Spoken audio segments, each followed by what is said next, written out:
Go. But thank you all so much for joining us. Best-selling author Lauren Willig will discuss her new historical fiction mystery, The Girl from Greenwich Street, a novel of Hamilton, Burr, and America's first murder trial, in this installment of Author Hour in Massachusetts. Lauren is a New York Times and USA Today best-selling author, an alum of Yale University. She has a graduate degree in history from Harvard and a JD from Harvard Law School, and she lives in New York City. So, Lauren, thank you so much for being with us tonight.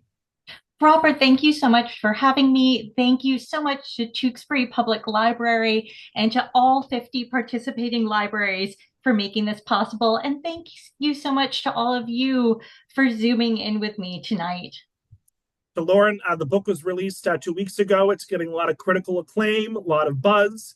Could you tell us, maybe take 2-3 minutes here at the outset and give us the 10,000 foot view? What is your latest book all about?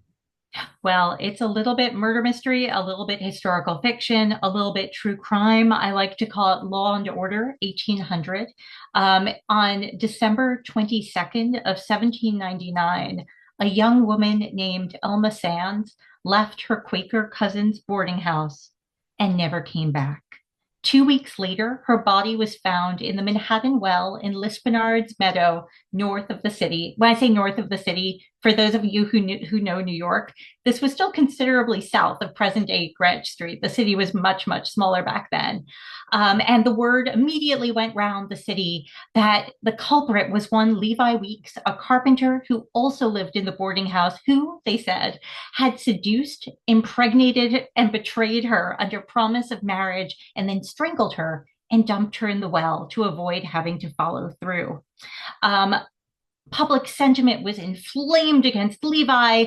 People really, the story about his seducing and betraying Elma stuck even after the coroner reported she was not, in fact, pregnant. But while Levi was incarcerated in the Bridewell prison, his brother, who was a wealthy and well-connected contractor, put together a legal dream team consisting of Brockholst Livingston, who you probably haven't heard of unless you're a lawyer and had to do Pearson v. Post in law school, but also Aaron Burr and Alexander Hamilton, just months before the hotly contested New York 1800 elections, when Hamilton and Burr are going to be tearing each other to shreds. But in the meantime, they have to unite to save a man from the gallows. And Well, that's what this book is about. well put, Lauren. Well put. So we're going to dive into quite a bit about of all that. I think one of the reasons that this case is so well known is because of the involvement of Burr and Hamilton. And I know you said that the defendant had a wealthy brother, so I assume both were compensated well. But can you explain why Hamilton and Burr would want to take on this case, especially working together as they were bitter rivals? Well, the funny thing is, of course, my attention was drawn to this case, as so many people's is, by the fact that Hamilton and Burr were working together. I thought, oh my God, how amazing and crazy and cool. And it turns out it's not amazing and crazy and cool. Well, it's still cool, but it's not amazing or crazy at all. Um, Despite all the articles about this case that say how unique this is, it's not.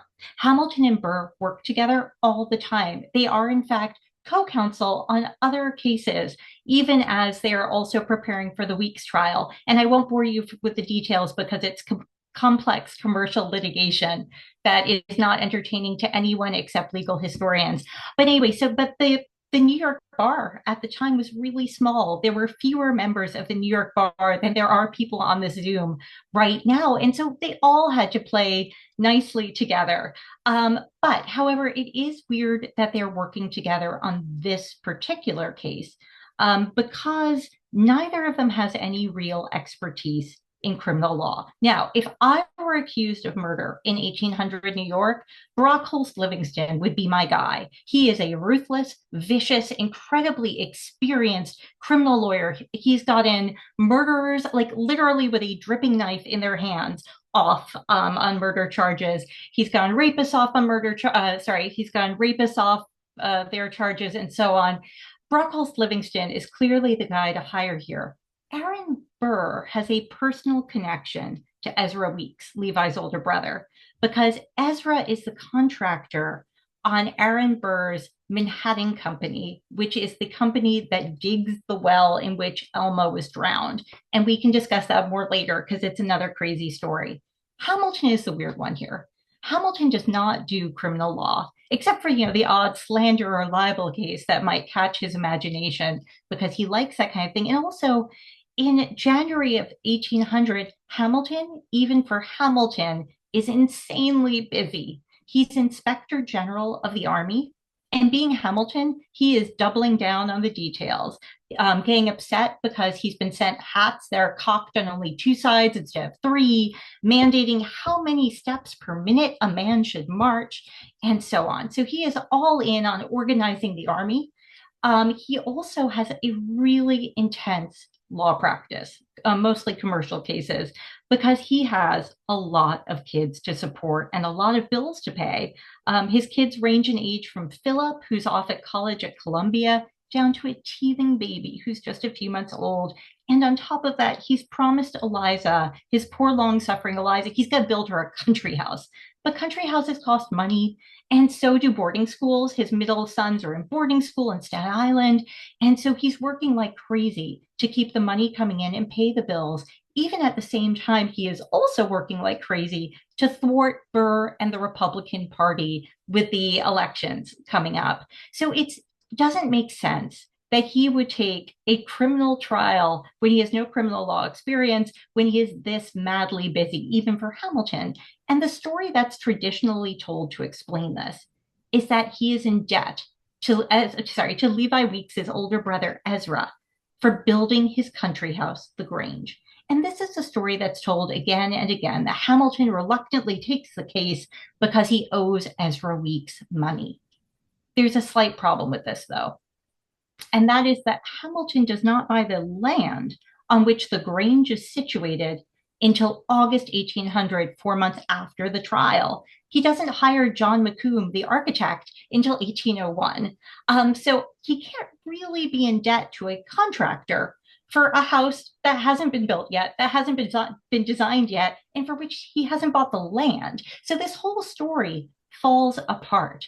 There is one, and I mean, of all the people, so much has been written about this case. There have been 2 books, there have been a ton of articles, and the only person I found who flagged this, because I was sitting there like, wait, am I crazy? I was standing there at Hamilton's Grange, looking at the timeline thinking, but this has to be wrong. This can't, I mean, but this is after the trial. How? There's one legal scholar from the 1950s who flagged this and pointed out that this story doesn't work. And his theory, which makes a lot of sense, is that Hamilton is thinking, okay, New York is expanding rapidly. Good contractors are really hard to hire. They're still really hard to hire.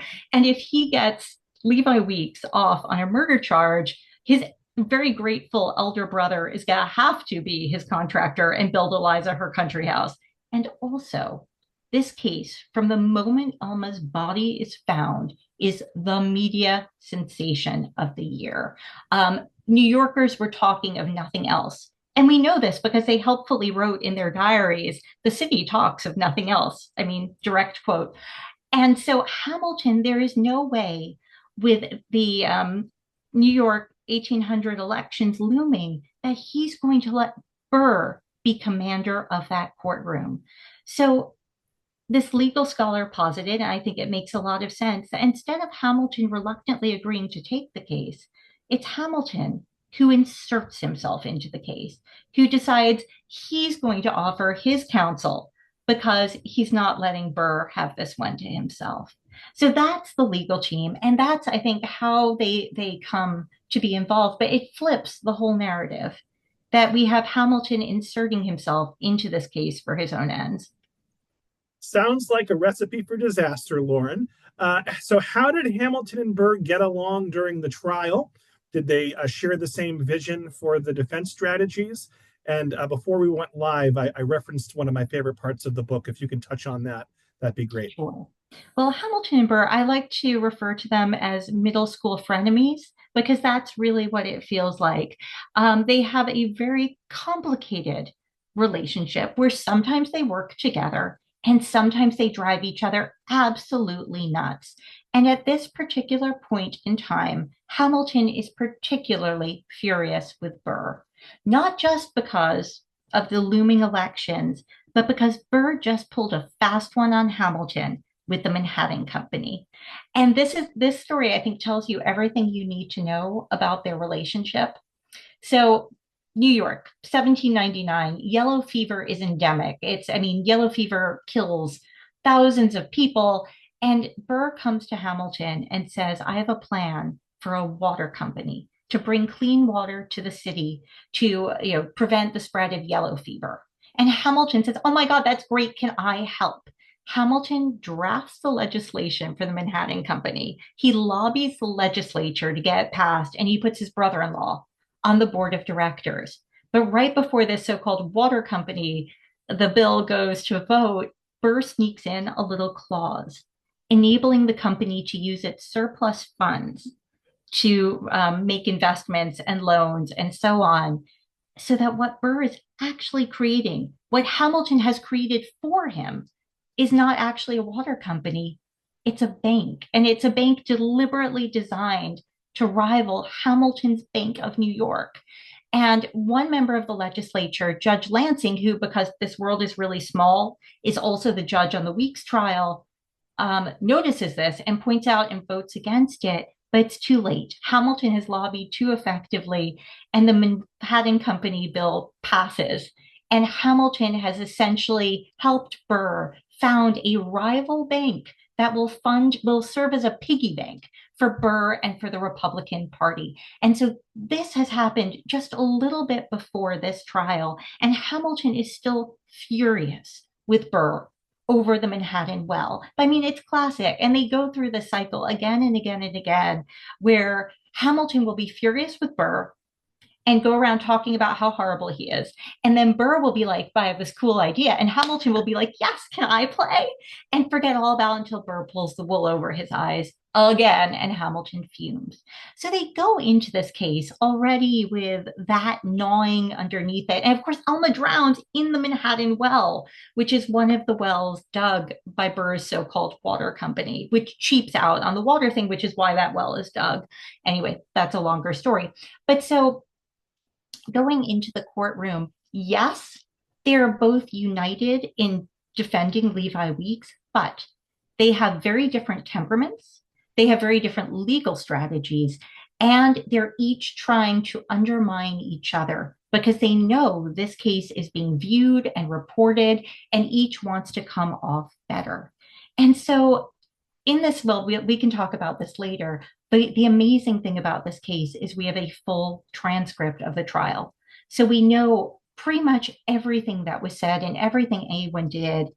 And the defense's strategy is to argue first that Elma committed suicide, that she may in fact have been melancholy like the odd tipple of laudanum, and maybe she just flung herself into the well, as girls do.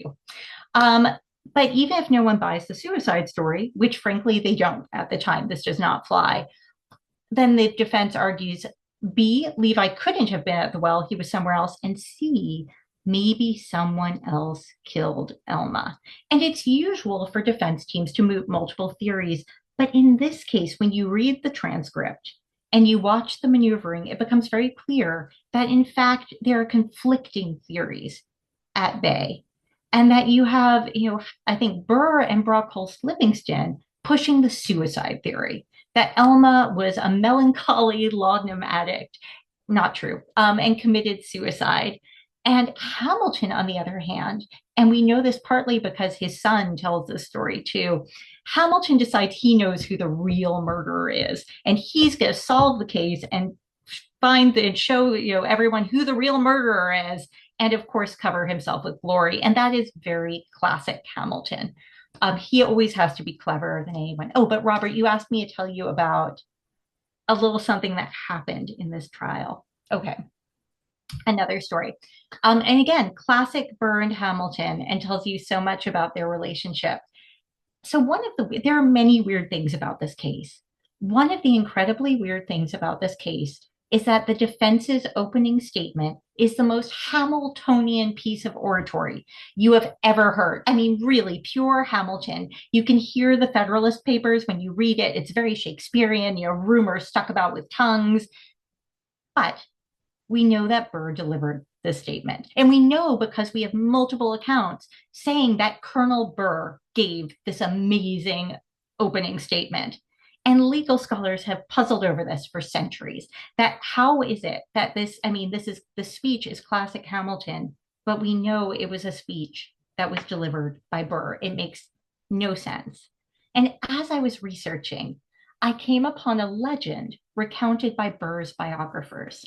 Now, this legend is so back in the 18th century, it was the place of honor to give the closing statement. It was very hierarchical. If you were admitted to the bar first, you got to give the closing statement.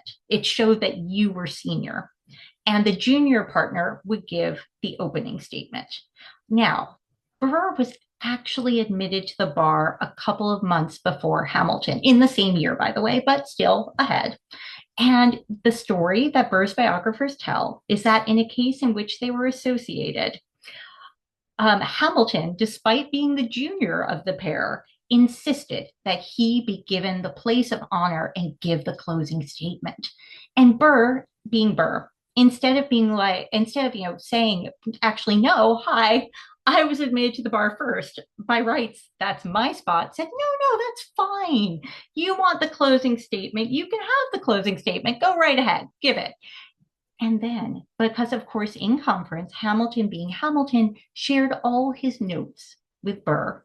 When it came time for trial, Burr got up to give the opening statement, and he gave Hamilton's talk and used up all of Hamilton's ideas so that when it came to the closing statement, Hamilton had nothing to say.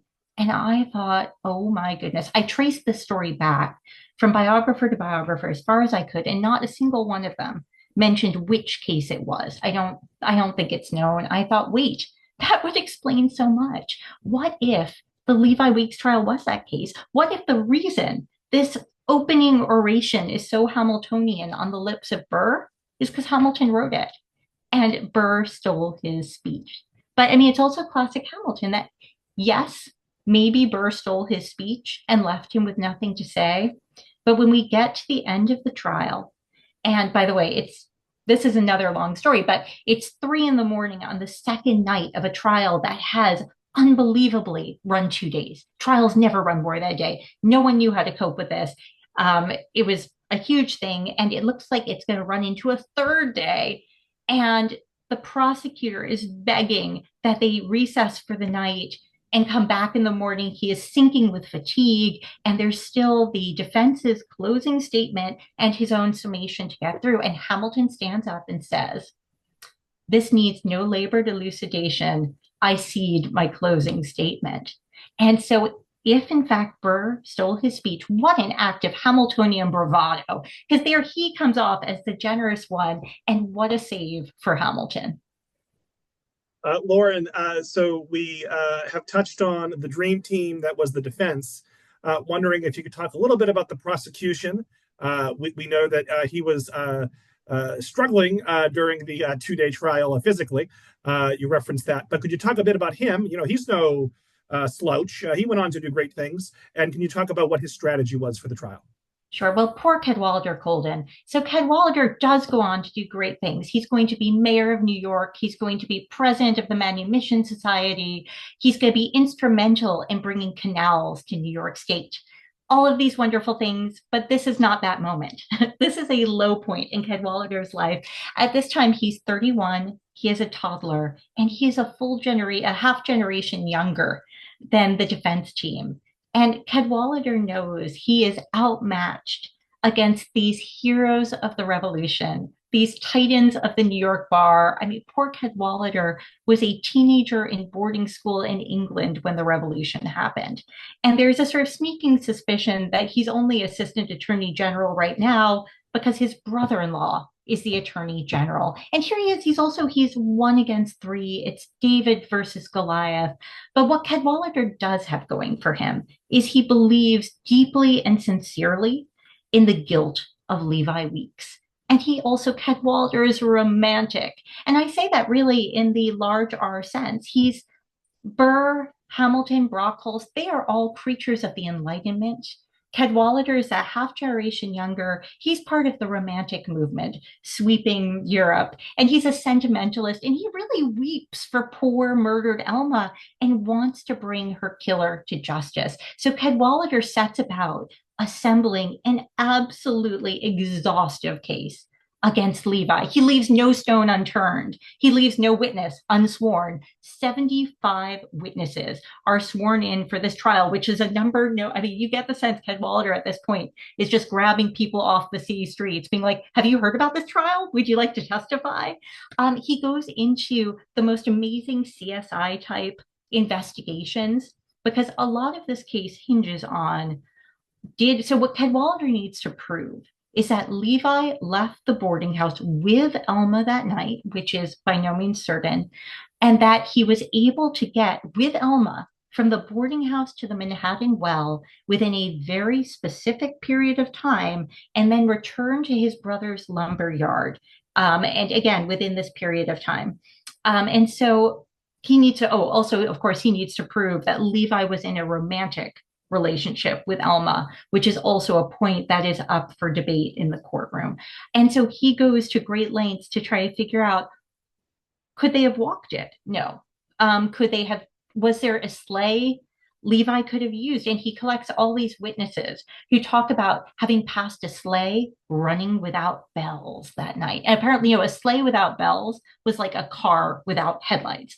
This was a thing. And he hires people to do trials to see whether a certain make of sleigh could make it to the well and back in certain conditions within that time, and so on. So Cadwallader, he pours so much into this investigation. Oh, and when I say he does it, this is another cool thing about this case that can be hard to wrap your head around. There is no police force as we know it. There are no police detectives. There are constables and night watchmen, but their mandate is purely keeping the peace. So if you are a fishmonger who's having an unusually good Saturday night and are out for a drink and a brawl, the constables or the night watchmen can haul you in, but they're not conducting investigations the way our police force does. And so, as hard as it is to imagine, the lawyers in the case have to do their own legwork. And so you have Hamilton, Burr, Livingston, and Cadwallader Colden running around New York like Jessica Fletcher in Cabot Cove looking for clues. So, Lauren, let's delve a little bit into the case. Folks, I'm going to say at the outset here, we're not going to tell you the verdict.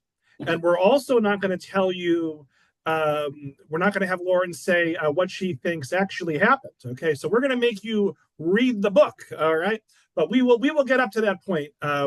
But Lauren, I did want to ask. So there's this talk that they were in a romantic relationship together, the victim and the suspect, that they were going to get married. In fact, they perhaps were going to run away and get married that very same night. Now, most of that information comes from the victim's cousin, Hope. Why would Hope lie about this? What makes us doubt this? So it is a she said, he said situation. And part of the problem is this is a hole we have in the testimony, because so what happens is, as far as we know, a week before Elma disappeared, she told her cousin Hope. Hope is about her age. She's a couple of years younger, but the two are companions. They live together in the boarding house. They work together in the millinery, which is the hat shop that's also run out of the boarding house. So the boarding house is run by Elma's older cousin, Catherine. Catherine is in her late 20s. She has 4 kids. She and her husband, Elias, run the boarding house and also the millinery. And so Elma tells her cousin Hope, who's the one who's her age, that she's going to be eloping a week from them then with Levi Weeks. Hope, the day of the elopement, tells her older sister, Catherine. And Catherine goes to Elma and says, Hope tells me you're going to be married to Levi tonight. Wouldn't you rather do this from home? And Elma says no. I'm going to elope. And Catherine says, great, let me tie on your gloves for you. But it's cold out. Why don't you go next door and borrow a muff? So Catherine, the story is that she connives at this elopement. But is very confused that night when Levi comes back without Elma and says, is Hope back? And she says, well, because Hope went to a sermon that night. And she says, yes, Hope is back. And then he asks, well, and is Elma back? And she says, well, I thought Elma was with you. And he says, why would she be? And so, but the problem here is that when Catherine starts to testify about what Elma told her and what Hope said that Elma told her, Burr raises a hearsay objection. And the lawyers have a half-hour discussion about hearsay and which precedents apply and that sort of thing, while Catherine sits there confused and angry and entirely muzzled. So we will never know exactly what Hope told Catherine, what Elma told Hope that was then told to Catherine, and so on. We'll never know did Elma tell Hope that she was going to elope with Levi? Did she tell Hope she was going to elope and Elma assumed that was with Levi? Because Elma and Levi, and this is entirely undisputed, have a very close relationship. And the big debate is whether that relationship is romantic or not. His apprentice testifies that at one point, Levi says to him that, when he sees him spending time with Elma, he shouldn't think it's for courtship or dishonor, but only for conversation. And you can imagine what the jury, by the way, and the jury heckle in a way no modern jury would. You can imagine what the jury make of that only for conversation. So we really don't know exactly what happened. We do know that Elma went to elope with someone that night, but there's a big hole in the testimony. Can you tell us a bit? So you referenced the older cousin there who owns the boarding house. What was her name again? Catherine Ring. So, I mean, this is. Here's where I wanted to go with that, Lauren, though. Okay. Sorry to interrupt. Sorry, once I start talking, it's very hard to stop me. No, that's great. But Lauren, who was Catherine married to? And is that a man of good moral standing? Okay. So before we get into that, I'd like to do a little digression into Catherine and Elma's background, Sure. because this is something. So from the moment Elma's body is found, articles start to circulate. And they say things like Elma is a Quaker girl living with her aunt and uncle. And that's not true. Elma's family are Quakers, but she refuses to join the meeting. And we know this because Catherine brings this up in testimony, that she is too gay for a Quaker and she has not joined the meeting, although she's been repeatedly asked. Catherine and Elias Ring are not her aunt and uncle. Catherine is her first cousin. Catherine's dad is a hellfire and brimstone Quaker preacher named David Sands. I know it's hard because we all think of the friendly guy on the oats box. This was not the friendly guy in the oats box. If you read his sermons, he makes Dante's Inferno sound like a walk in the park. And his younger sister, he has a much younger sister, a full generation younger. When she's 16, she gets pregnant. And we know again from the trial testimony that Elma's mother had never married, and supposedly she has a father living in Charleston. So one theory, this is 1777 when Elma's mother gets pregnant. One theory is that her dad might have been one of the soldiers coming through New Cornwall, New York, a revolutionary soldier, but we don't know. We don't know who her father was or what. We do know, however, that Elma is the illegitimate disgrace of a very devout family. And her older cousin, Catherine, marries another Quaker, a man named Elias Ring, and Elias is a failed entrepreneur. He has all these schemes that just don't work out. And I mean, he is a full generation older than Catherine. He's in his 40s. Catherine is in her late 20s. And he's had a timber scheme that failed. His biggest, most recent one was a patent water wheel that he'd been advertising broadly and that he thought was going to make their fortunes, but doesn't go anywhere. And in the meantime, Catherine, with her 4 small children, is supporting the family by running this boarding house and the very successful, very popular hat making enterprise that employs both Hope and Elma. So it's a household with its own tensions. And then on top of that, I think where the story really begins is in the summer of 1799. I mean, well, it really begins with Elma's mother having an illegitimate baby, but moving it up a bit. In the summer of 1799, there's a yellow fever epidemic. And Catherine takes Hope and her four kids, and they go home to the family homestead in New Cornwall, New York, leaving Elma to run the boarding house along with Elias and the remaining male boarders. And that's where the whole chain of events that leads to Elma leading the boarding house that night begins. Lauren, were there any violent folks who lived in that border house, folks who maybe would go on to be convicted of crimes? Now, talk about your leading questions there. Yeah, it's an interesting cast of characters in the boarding house. Most of the people who live in the boarding house are actually employees of Levi's older brother, Ezra Weeks. Because Ezra's lumber yard is just a couple of blocks away, but he doesn't have room to house everyone. So the Ring boarding house is convenient for him. So almost all the boarders are his employees with two notable exceptions. One is a young woman named Peggy Clark, who's friends with Hope and Elma, and who apparently had a little flirtation going with Levi back in the day. And she works in the millinery. The other is a man named Richard Croucher, who makes a big deal of the fact that he is only a lodger and not a boarder. He does not pay for the meals that Catherine cooks. He likes to eat out at other people's houses.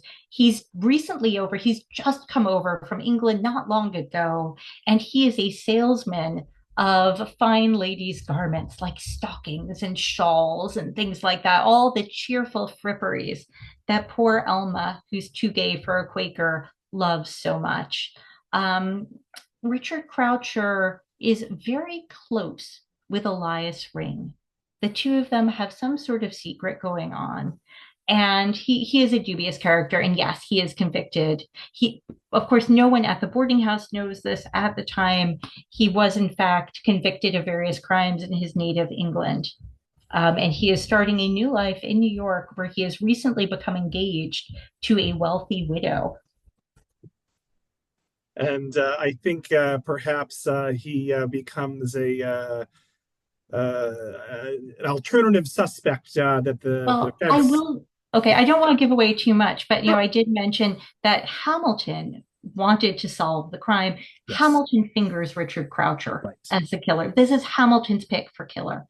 Yeah. And there is a very dramatic scene recounted by his son, where Hamilton supposedly holds a branch of candles to Croucher's face in the darkness of the courtroom and says, "Behold the face of a murderer." This did not actually happen. It's a great story. And I think there's reason to believe, especially from the direction of the trial testimony, that Hamilton is digging as hard as he can at proving that Croucher did it. But the candle incident, he does hold a branch of candles to Croucher's face, but he never says, "Behold the face of a murderer." Although really he should have. I mean, that would have been great. But over the years, there have been many candidates for Elma's murderer. Some people actually, one of Hamilton's biographers thought Catherine Ring did it. Right. A lot of the prime contenders tend to be Levi Weeks or Richard Croucher, but Elias Ring certainly gets up there in the murderer stakes. And people have even posited Catherine or Hope might have done it. Yep. I do think the defense does succeed in proving, as all sorts of, I mean, again, Law and Order 1800, you can't make this stuff up. All sorts of crazy things come out on the stand. People blurt stuff out. People do ridiculous things. The defense asks that Elias Ring be removed during his wife's testimony. And Elias breaks into the courtroom, stands behind Catherine's chair, and has to be dragged out by the bailiffs. Anyway, but so I was going to say, I think the defense really succeeds. If they succeed in nothing else, they do succeed in very conclusively showing that there are a lot of people who might have had a reason for killing Elma. Yeah. All right, we won't pry any further down that line of questioning. So one of the reasons, so certainly, this trial has become much more well known. It was referenced in the Hamilton play. It's as you said, there's actually a large podcast with a large following. Did something on this a couple of years ago. There's been several books written about it. And we've talked about the Hamilton and Burr involvement. One of the other reasons why this trial is so famous is, so my understanding is, it's the first murder trial in American history that has like a full transcript. And so, can you talk a bit about that? And can you talk about the research that you did for the case? And I imagine you probably read that trial transcript back and forth about 500 times. Yes, I mean that is the Hamilton and Burr working together thing is not what's cool about this case. What's cool about this case is that it is the first murder trial in America for which we have a fully recorded transcript, because the clerk of the court, a man named William Coleman, had just learned this cool new thing called shorthand. And so he took down these 2 action-packed days of trial verbatim. And so we have a 99-page transcript. And yes, there are some gaps, omissions, possibly errors in the transcript, which I could talk about if anyone's curious. But for the most part, he really captures everything that goes on in that courtroom, which means that we have before us the same evidence the jurors had before them in on March 31st and April 1st, 1800. And more than that, it's not like a modern trial where, I mean, I was a litigator once. You tell your client, say as little as possible, answer yes and no, keep your responses brief. Some legal scholars have commented this almost feels more like the European inquisitorial method, which is a fact-finding exercise, because they'll ask the witnesses questions and they will just go and talk and talk and talk. And so the voices of the various people involved in this case come across so clearly through the centuries. We get such a strong sense of Catherine Ring's frustrations, of Hope's steely character, of Elias Ring being kind of a jerk, and so on. It comes through the testimony. And the only 2 voices we don't have are Levi Weeks, because at the time defendants were not permitted to testify in their own case, and Elma Sands, because she was dead. Can we talk about the mechanics of the trial? So, as you mentioned a few moments ago, there had never been a day 2 to a murder trial. So, could you? This is kind of funny to me. I mean, obviously, someone's life's at stake, and it's very high stakes. But what happens at the end of day 1?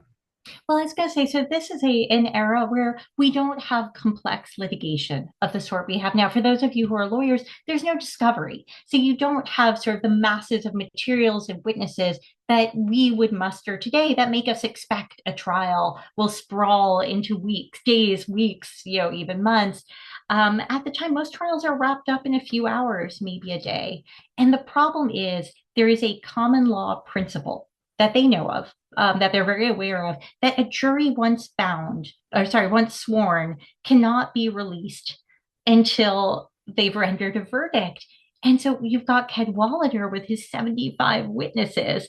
And when they get to 2 a.m. on the first day, and they've only gone through about half of Cadwallader's witness list, no one knows what to do. And Judge Lansing is all for powering through. He's like, we're just going to do this. But the jurors are like, we want to go home. And so eventually what they decide, because the jurors insist they cannot give this their full attention, they're too tired. And so what they decide is that the case takes place in Federal Hall. They put the jurors to sleep on the floor of the picture room. They give them blankets and refreshments. It's sort of a makeshift solution in the moment, because this is not something they're accustomed to do. There's no habit of sequestration the way we have sequestration. And so I really think the only reason this case winds up around 3 a.m. on April 1st, or I guess technically April 2nd, is because no one wants to spend another night on the floor of the picture room. I mean, there is one other case I know of. In 1770, the Boston Massacre, the trial following that lasted 5 days, and they had to sequester the jury. But that's 30 years ago. It's pre-revolutionary. It's in Boston, which is appropriate for tonight, but it's in Boston, not New York. It's not something they would have had direct personal experience of. So they're dealing with this issue of, oh crap, the trial's still going. What do we do on the fly? And by the way, speaking of Boston, Levi is a Massachusetts native, I believe. Yes, So Levi another, and Ezra, they are both from Massachusetts, yeah. and they come to New York because Ezra is a contractor, Levi's a carpenter who wants to be an architect, and New York is growing rapidly. New York has just doubled in size between 1789 and 1800. Sorry, yeah, 1789 and 1799. It's the largest city on the eastern seaboard, and they need houses. That's why there are boarding houses like Catherine Rings, because there's just not enough housing for all the people who are flooding to this growing city. And so Ezra is just, it is a great opportunity for talented contractors, builders, architects, and so on. And so, yeah, they're originally from Massachusetts. Lauren, can we just sort of reset? So we're in the year 1800. Hmm. All the lawyers are men. The judge is a man, or there's multiple judges, I guess, involved. They're all men. Yes. All the jury is all male. Um, and then part of the defense strategy was blaming the victim, Yeah. saying, muddying her character, saying that she slept around, essentially, that she did drugs, that she killed herself. Wondering, Classic. yeah, yeah, and I thought it was interesting. One of the first scenes in the book, or maybe not one of them, but towards the beginning of the book, you have them interview a witness, and they're interviewing the witness so early on in the process because she's pregnant, and the fear is that she's going to die during childbirth, and so they want to get her testimony, or whatever terminology you want to use, on the record, because she might die in a couple of weeks because she's having a baby. So just the treatment of women, and sometimes we forget, as a male, sometimes we forget these things, that when you think of the 1800s, women can't be judges and serve on juries and be lawyers, and are such mistreated, so mistreated. So wonder if you wanted to speak on that a bit. Sure. I mean, one of the things that struck me strongly about this case was what I thought was the upstairs downstairs aspect of it. On the upstairs, you have these very politically and socially well-connected male lawyers who are really in it for personal advantage. There is no downside to them for this case, and they are there sort of using Elma's death for their own advancement. On the other hand, you have the women of the story, the members of Elma's family whose lives are being torn apart. And they're the downstairs. You have Hope Sands and her older sister, Catherine Ring, and all sorts of details of their private lives are being made public on the stand in the pursuit of either the prosecution or defenses, mostly the defenses, strategies, and their lives will never be the same again. But they are, although they are not powerless women, Catherine Ring runs multiple businesses. Hope Sands actually basically outflanks Hamilton Burr and Brockles. They get her off the stand really quickly because they cannot budge her. And they want her off because she will say things they don't want people to hear. And they realize, and they can't break her. They're not powerless women, but in this context, they are powerless. And I thought, for me, really one of the most telling bits is when you have poor Catherine Ring, who again is a very forceful woman, but who's getting up there to tell the world what Elma told her so they can know what Levi did. And then she's muted by hearsay rules. And Cadwallader Colton has to tell her, I'm sorry, you just have to go on, pick up the story without what Elma said, because you can't say that. And you can feel her frustration at being muzzled like that. Um, so yes, it's a difficult time to be a woman in many ways. Catherine's husband was my least favorite character in the entire book, and more so than the suspects. He was the worst. All right, so now we're going to get to the audience Q&A. We have quite a few already. Feel free to get them in now, folks. Doris has a great question that I should have asked you, and I'm glad she brings it up now. Doris asks, do you base the majority of your book on actual historical facts? So when you're writing historical fiction, Lauren, what's fact and what's fiction? Where's the line? Well, what is fact? And that's the problem. So, way back in the midst of time, I myself lived in Massachusetts because I went off to the Harvard History Department to get a PhD in Tudor Stuart history with the idea that I was going to write absolutely factually accurate historical fiction. And one of the incredibly disillusioning things I learned that first year of grad school was that there is no such thing as absolutely factual history. There's what we've cobbled together, there's the best guesses we can make, there's the triangulation around the gaps. But a lot of times, things we think are facts are not necessarily facts. And I feel like, I have to tell what my favorite story is about this. So again, I was a English Civil War person in grad school, and there have been reams of ink spilled over why Cromwell was a certain place on a certain day when he shouldn't have been there. And scholars came up with all these amazing scholarly articles explaining why Cromwell was in this random place he shouldn't have been. And some of these theories were amazing.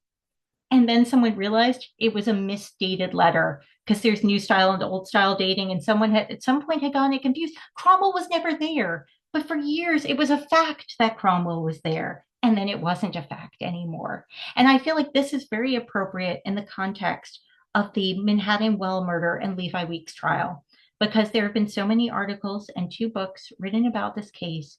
And most of what's presented as fact is not actually fact, like Hamilton being in debt to Ezra Weeks. Good story, repeated as fact, not actually fact. And one of the things that drove me really nuts was in a very popular nonfiction book about this case that came out a few years ago. It is presented as fact in the beginning of the book that Elma is feeling melancholy because that's just the way she is. And she's longing for a tipple of laudanum because she just really likes laudanum. And I was like, okay, does he know something? What am I missing? What source does he have that I don't have? And I followed the footnotes, and it just cites back to the trial, where frankly, the melancholy and the laudanum, there is a whole long explanation for those that have nothing to do with Elma being a melancholy laudanum addict. It does not follow, but it's presented here in this book as fact. And so what's happened is that there's been a game of telephone where a lot of things are repeated and repeated and repeated until they take on the color of fact. But when you dig, they fall apart. Actually, another great example of this is in New York, it's well known that the well where Elma died is available for viewing in the basement of of the clothing shop in the men's department at 129 Spring Street. And I just blithely repeated this in the historical note in my book because it never occurred to me to question whether this was the well, because everyone said it was the well. And then I was talking to an urban historian. Oh, and people have claimed they've communed with Elma's ghost there, that they can hear poor wronged Elma still crying out for justice from this well. And I was talking to an urban historian who's really put a lot of time into uncovering this sort of thing. And he said, no, that's not the well at all. It's a later cistern, which probably dates from about 1817. And the real well, no one knows exactly where it is, but the best guess is it's somewhere under present day Green Street. So, I mean, all those people who think they hear Elma, not so much. So, anyway, I've strayed from the question, which was a really good question. I had to try to go back and find the facts, those hard little nuggets of fact. They're like, it's like you're crossing a really fast moving stream, and you're searching for rocks to stand on, and you're hoping you don't get swept away. And some of the rocks are a little slimy on top and make you a little slippery and wobbly. And you're trying to just stay upright and follow this path through the stream. And so I had to go back and try to find the things we did know, like that Elma's mother was actually illegitimate, that Hamilton was not in debt to Ezra Weeks, and sort of reassembled everything around those facts. And I spent a lot of time with the transcript because there is a ton of internal evidence in the transcript that I don't think has been fully mined to its true potential. I think there are a lot of things in that transcript where if you draw out a very careful timeline, you can find things that people have missed in there. And there's a lot of so when I was at Harvard, I worked with this amazing early American historian called Bernard Balin, who was just legendary. He taught my practice of history class, and he taught us this concept of accidental evidence. And that's what people tell you when they're lying about something else. particularly in court transcripts. So they may be lying about where they were, but they won't be lying about what time they have tea every night or whether there's a shrub by the front door.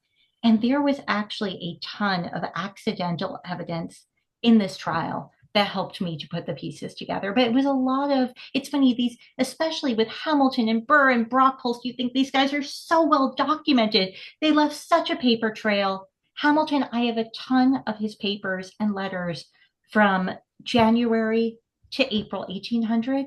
Nothing about this case. Same with Burr. There is nothing. I mean, we have Hamilton's notes on other cases. We don't have his notes on this case. And so it's a lot of triangulation. So Geraldine asks, did they, and I think by they mean Catherine Sands and her husband, really display her body for all to see? Yes, for those of you who haven't read the book, this is one of the incredible part, again, true stranger than fiction, incredible parts of the story. When Elma's body is returned to the Ring household after the coroner's inquest, they put her in the front room and invite people in to view Elma's battered corpse to see what Levi has done to her. Now, this in itself is not as strange as it may sound. Viewings were a Quaker practice, but what makes it different is it's not just family and friends. They invite the whole city in. And when so many people want to see, I mean, the city is flooding through the front room of this boarding house. And there's an absolutely chilling bit of trial testimony that has always stuck with me.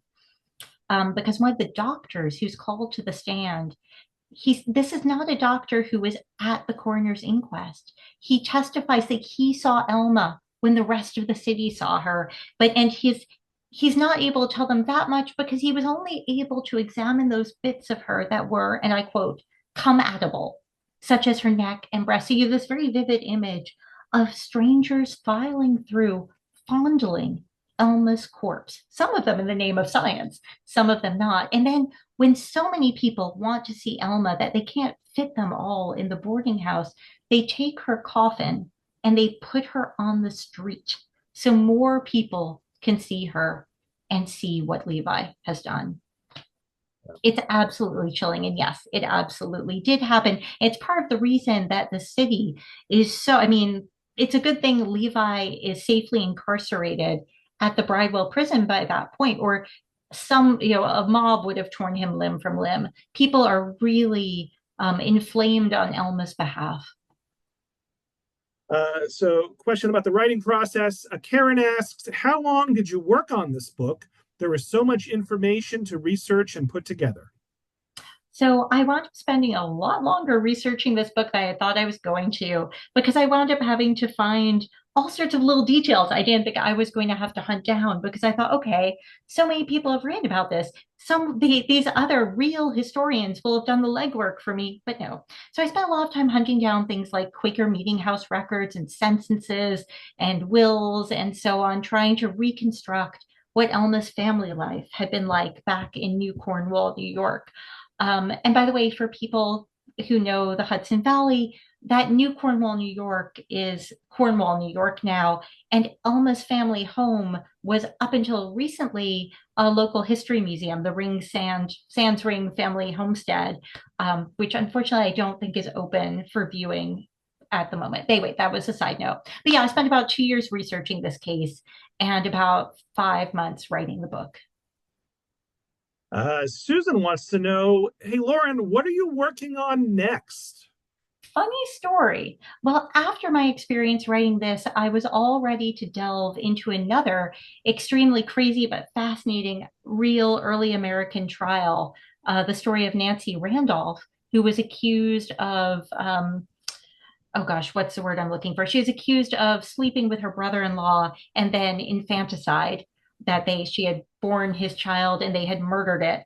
And her lawyers were also amazing, legendary figures. But what made it even more fascinating to me was that years later, after being hounded from place to place, she winds up penniless in New York and takes a job as housekeeper for my favorite founding father, Gouverneur Morris, he's the American Scarlet Pimpernel.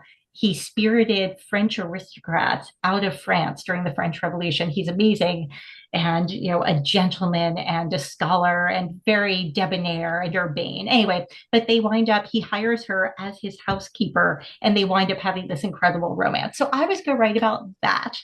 And I made some throwaway comment to my agent about a random idea I had had for a paranormal contemporary romance set at Greenwood Cemetery in Brooklyn. And much to my surprise, because I was already under contract for the Gouverneur Morris book, my agent said, drop everything, write that. I said, but wait, I'm supposed to be writing this other book. And she said, don't worry, I'll call your editor.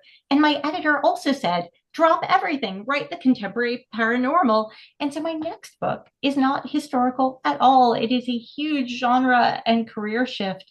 It is a paranormal contemporary romance set at Greenwood Cemetery in Brooklyn with an annoyed Renaissance demon and snarky Victorian ghosts involved, called What Happens at Nightfall. Here we go. It's exciting. We'll be following you for your next one. And Lauren, so if we want to follow you and learn more about you and your past, present, and future books, where can we find you online? Are you on social media? Yes, I'm on some social media. You can always find me on my website, www.laurenwillig.com. There's a contact form there. Please do email me. Tell me who you think killed Elma Sands. I am dying to know everyone's theories. And I hang out a lot on my Facebook author page, which is also Lauren Willig, and on Instagram at Lauren Willig. I never managed Twitter. And so when it moved to X, I was just like, okay, whatever. I never got it in the first place. I lurk on threads, but don't really participate. So and I've been told by Deanna Rayborn that I really need to join Blue Sky, but that's on my to-do list for future. So if you want to find me, my website, author Facebook page, or Instagram. And Lauren, please you can find me. Yeah. And as we wrap up here, Lauren, so I don't do too many author interviews. Usually I'm the behind-the-scenes tech guy. So if there was anything I should have asked you, but didn't ask you, or if there are any topics we should have covered that we didn't, now is the time. You have 60 seconds. What would you like the audience to know that we didn't touch upon already? I think first the audience should know, I think you did an amazing job as interviewer, and thank you for stepping out from behind the scenes tonight to be my in front of the scenes person with me. I had so much fun getting to ramble at you all about this case, which, as you can tell, really consumed me for a very long time and still does. Mostly, I hope you will read the book and let me know what you think and if you agree with my theory of whodunit. So, folks, I concur so much. And make sure you read the epilogue and the author's notes at the end. It's a very long section. You'll get to see what Lauren really thinks about the case. So, folks, let's give Lauren a big virtual round of applause for a wonderful presentation, wonderful conversation. For those watching live, look for an email from me later tonight with a link to the recording, as well as information about some other upcoming virtual programs that might be of interest, and a link to Wellesley Books. I encourage everyone to please go out and purchase a copy. I don't think I have my copy nearby, but The Girl from Greenwich Street. It's a wonderful book. Can't say enough good things about it. Get it from Wellesley Books. Get it from your independent bookstore. Borrow it from the library. Read the book. It's a great one. So thank you all so much. And I hope everyone enjoys the rest of their evening. Thanks again, Lauren. Thank you. Good night, all. Have a wonderful evening. You too. Bye-bye.